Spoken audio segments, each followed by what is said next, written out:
1000 பொய்ய சொல்லி ஒரு கல்யாணம் பண்ணணும் பெரியவங்கலாம் சொல்லுவாங்க. ஆனா, இங்க ஒருத்தவங்க ஒரு பொய் சொல்றாங்க.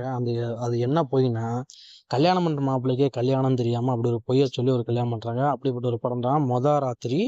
இந்த படத்தோட ஒன்லைன் என்னன்னு பார்க்குறப்ப, ஹீரோ பார்த்தீங்கன்னா, வீட்ல கோச்சுக்கிட்டு சில பிரச்சனைனால ஊர்ல இல்லாம துபாய்ல வேலை பார்க்குறாரு. 5 வருஷத்துக்கிட்ட அவரு ஊருக்கே வரல. இப்ப பார்த்தீங்கன்னா, தன்னோட தங்கச்சி பையனுக்கு மொட்டைன்னு சொல்லி வர சொல்லிட்டு இருக்காங்க. அப்படி வர சொல்ற நேரத்துல இங்க பார்த்தீங்கன்னா, அவங்க ஃபேமிலியே சேர்ந்து மொத்தமா அவருக்கு கல்யாணம் ரெடி பண்ணிக்கிட்டு இருக்கு. இது தெரியாம வந்து அவரு கல்யாணம் பண்ணிக்கிறாரு. பண்ணதுக்கப்புறமா அந்த பொண்ணுக்கு விருப்பம் இல்ல, இவருக்கு விருப்பம் இல்ல. இத எப்படியாவது அந்த பொண்ணுட்ட சொல்லலாம்ன்னு ட்ரை பண்ணிட்டே இருக்காரு. ஃபர்ஸ்ட் நைட் அன்னைக்கு, அதாவது ராத்திரி அன்னைக்கு அந்த பொண்ணுட்ட எவ்வளவோ பேச ட்ரை பண்ணிட்டு இருக்காரு. அந்த பொண்ணு சரியா பேச மாட்டேங்குது. எனக்கு மாரி ரெஸ்ட் ரூம் வருது. நான் ரெஸ்ட் ரூம் போயிட்டு வரேன்னு சொல்லிட்டு போறாங்க. ரொம்ப நேரம் ஆனாலும் வரல. கடைசியில இவருக்கு என்னதான் ஆச்சுன்னு கதவ தொறந்து அடிச்சு உடைச்சு பார்க்காரு. அந்த பொண்ணு பார்த்தீங்கன்னா, தப்பிக்கிற ஸ்டேஜ்ல இருக்கு. கடைசியில என்ன ஆச்சு? அந்த பொண்ணு ஏன் இந்த நிலைமைக்கு போச்சுங்கிறது தான் இந்த படத்தோட மொத்த கதை.